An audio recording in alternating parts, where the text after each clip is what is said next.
Hello, I am Dr. Farzana Rahman.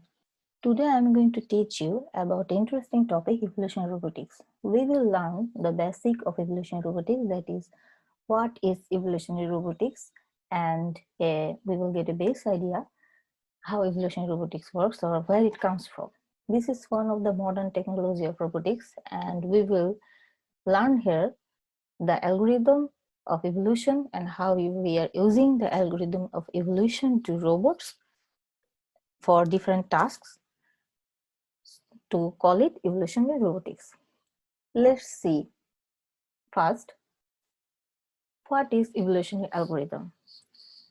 The word of evolutionary robotics, the evolutionary word, it came from evolutionary algorithm, which is commonly known as Darwin's evolution theory, and it depends on survival of the fittest. Let's see an example to understand it more well. Here we can see some light brown deer and deep brown deer. So the characteristics that we see from outside, we call it phenotype, like the color of the deer that we are seeing from outside, how they look like, how they're behaving, we call it phenotype. But actually our behavior and everything we see from outside to an animal or human is coded in our gene, which we call genotype, which is transferred from parents to their kids. So first step of evolution algorithm, when natural evolution happens, first step of evolution is overproduction. That is, every species, they try to produce more and more offsprings. And when they produce offsprings, then what happens? Then these offsprings have variation because their parents' gene have crossover and mutation, and they have different variation. And then what happens? Here we can see that in deer case, the winter came and the light brown deers are less susceptible to cold. And what happens? As they're less adaptive, they die, but the deep brown deers survive and they produce more. So finally, after several generations, we found that this herd has more brown deers than light brown deers. And actually, that's how our nature optimize the best solution for the environment it have it. Like this cold environment, as deep brown deers can live more, they have more deep brown deers. So they are more fit and they survive more. So we call it survival of the fittest. So through generation by generation, that is the optimal solution. From this basic natural selection theory, we can have this evolutionary algorithm. First, with 5 steps. First is initial population. Let's explain it with another example.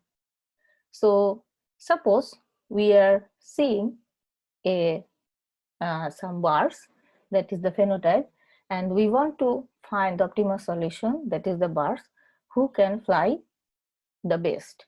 So first we randomly take some bird, which we call initial population.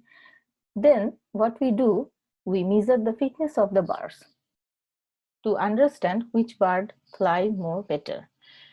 And according to the fitness, we score the individual, and the individuals, their fitness are bad, that is, they are bad in their performance, they're removed. And the individual who have good performance, their genotypes have crossover and mutation to create another population.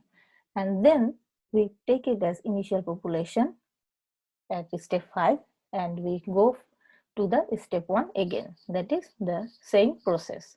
So when this process runs after several generations, we will only find the birds who have best flying ability. So depending on this evolutionary algorithm, we can actually think about the phenotype and genotype more. So here we can see that the phenotypes are the behavior we see outside. But for evolution, the genes of parents, they transfer and they have crossover and mutation to create new generation. So if we want to transfer this evolutionary algorithm to robots, we have to have robot phenotype and genotype also. So let's see if we can do it. So suppose we have a robot, and the robot's behavior, their body construction, everything can be mapped in their brain, which we call neural network controller. And this neural network controller, if this is uh, representing the behavior of the robot, that is the phenotype, what will be the genotype? So actually, we can represent it with its binary strings, which we call genotype. This neural network and all the features of the robot can be represented as binary strings, and these binary strings call the genotype of the robot. So when these strings change, the neural network change and the robot behavior also changes. So as we get the phenotype and genotype, let's see how evolution, if it is possible to take this evolutionary algorithm in robots. So this is an example how evolutionary robotics are used to evolve robot behavior like animals. So first we need to have a initial population. So suppose we take artificial genome with strings where each string represent one neural network, and the robots it can also include information of robot morphology or everything. So first we have create artificial genome. Like we take a set of artificial genome, and then what we do, we measure fitness. So to measure fitness, we take a genome to robot brain and let it do some task. Here the task is, here is environment. Suppose we put one genome in the robot head and give them the task to go from the initial position to end position. So for each genome, we put the brain to robot and let it work in the environment. And then according to their behavior, that is success rate to go to from initial position to the end position, we score them. And then which we call fitness. So for each genome, we put it in robot head as neural network brain, and according to their task, what we do, we measure its fitness. And the low scoring genomes, which don't do better as behavior, we remove them. And the high scoring genomes, we take them and do crossover and mutation.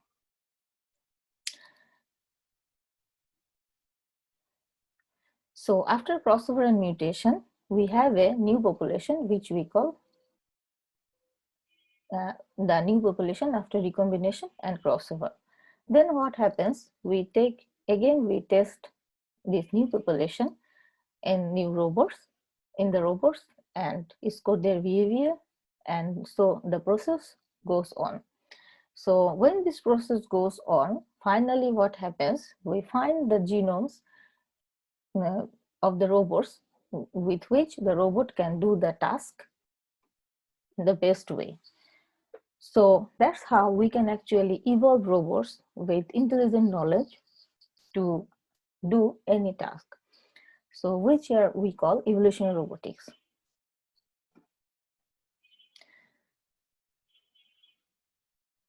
Let's see the challenges of evolutionary robotics. The most important challenge of evolutionary robotics is the appropriate parameter actually depend on the task we want the robot to, and also we have to decide the size of population very carefully. Also the crossover and mutation probability are very crucial, and we have to set it carefully. And this crossover actually This crossover actually explores the situation more, and mutation actually more exploit. So we have to be careful about it. So let's see the performance second challenge, that is performing evolution with real robot. Although this task is done here, any task we do with evolution robotics is difficult to do with real robot at the first stage. So what researchers do, they do it with simulated robot first, and then they test it with real robots.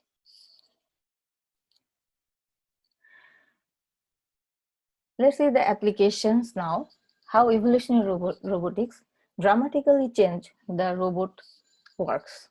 Here we see Professor Dario Floriano. He is one of my favorite professor who works with evolutionary robotics. In his hand, you can see a flying drone, and it can fly in a jungle between the trees. So actually obstacle avoidance and also flying. So this was one of his project of evolutionary robotics, and this drone are very interesting. So it actually folds when it's sit inside a hand fist and flies when you remove it. And another project which I really think very promising is nanorobot to treat cancer. It is done in Swan unit in Okinawa Institute of Science and Technology Graduate University, from where I graduated. Here they take nanorobots and put it in the bloodstream, and these robots actually evolve with the cancer cells and try to kill them. So this is actually a multidisciplinary project which is going on, and this machinery you can see, they are here to create nanorobots. The robots you cannot see with your bare eye. And this is another very interesting project done by Professor Evan Gustav. I think it is one of the next, it will be one of the next pioneer for modern robotics, because they actually evolve a robot, including its brain and morphology, from their parents. And this method give birth, these two robots give birth a new robot, which they call Robot Baby. The Robot Baby project is very new. It published in 2019 with Evan Gustav's one of his project. Evan Gustav and Dairo Floriano both was my examiner in my PhD exam, and I believe that when they work together, there will be a new era of iRobot will come, as we see in the movie. So thank you all. You can ask me any question if you want.